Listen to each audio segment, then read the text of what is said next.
In this video, we are going to talk about how to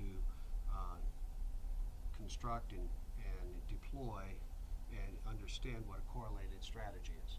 So suppose we have two players, player 1 and player 2, and two outcomes, A and B.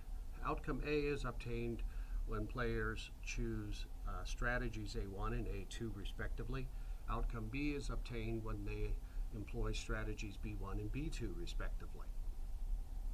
We need to obviously assign some sort of utility to these two outcomes, and for the convenience of the example, we assign the utilities 1 and 5 and 5 and 1 to the various outcomes.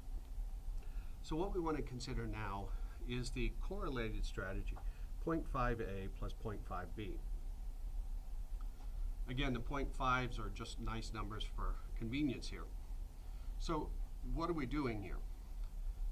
In a correlated strategy, the two players are going to flip a single coin and choose the outcome that corresponds to that coin toss in this case. So they're either going to end up at A or B, which interpret says that they're going to act together to execute these two strategies, or they will work together to execute these two strategies. So the key is that they're tossing a single coin and that they are working together on the pair of strategies that they're going to incorporate. What this is not the strategy pair 0.5A1 plus 0.5A2, comma 0.5B1 plus this is a B1 and this is an A2 plus 0.5B2, where in this case the two players are tossing coins independently of each other, and in this case we could also end up with an outcome that looks like A1 B2 or A2 B, let's get it right here, B1 comma A2. There we go. I.e. the cases where A1 is paired with B2 or B1 is paired with A2, which cannot happen in a correlated strategy. So how do we calculate the utility of a correlated strategy, or the payoffs associated with it? So the utilities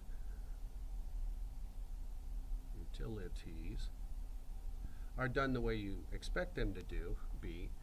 This would be 0.5 times 1, 5 plus 0.5 times 5, 1, which gives us the ordered pair 3, 3.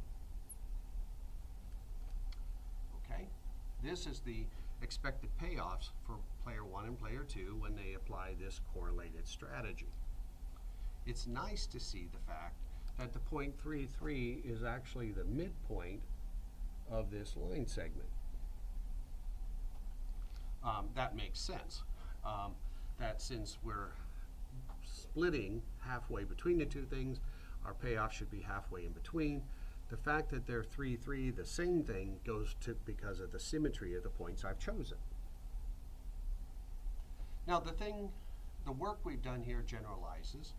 Suppose we added a third point, 2, 2, with payoffs 2, 2, and call that C, and so now we sort of have a triangular region, and we wanted a correlated strategy incorporating all 3 points, 0.3A plus 0.3C plus 0.4B.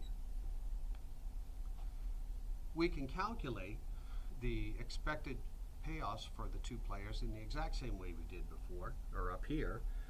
So this is 0.3 times 1, 5 plus 0.3 times 2, 2 plus 0.4 times 5, 1, and we get the utilities 2.9 and 2.5 for player 1 and player 2 respectively. And what we see then is we can visualize that point as a point in the interior of our region. What this tells us, theoretically, is that any point in the interior of this triangle can be obtained by a correlated strategy amongst the 3 corner points. Now, let's push that idea just a bit further and say we had a point on this line. Again, we'll pick one for convenience here, 2, 4, and ask the question, what is the correlated strategy that obtains that outcome and those utilities?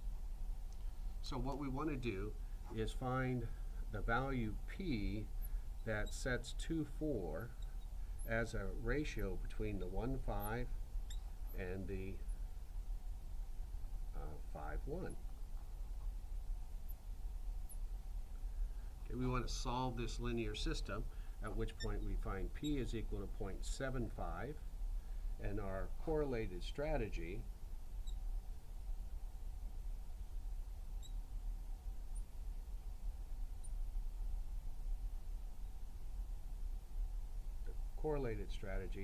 is 0.75A plus 0.25B.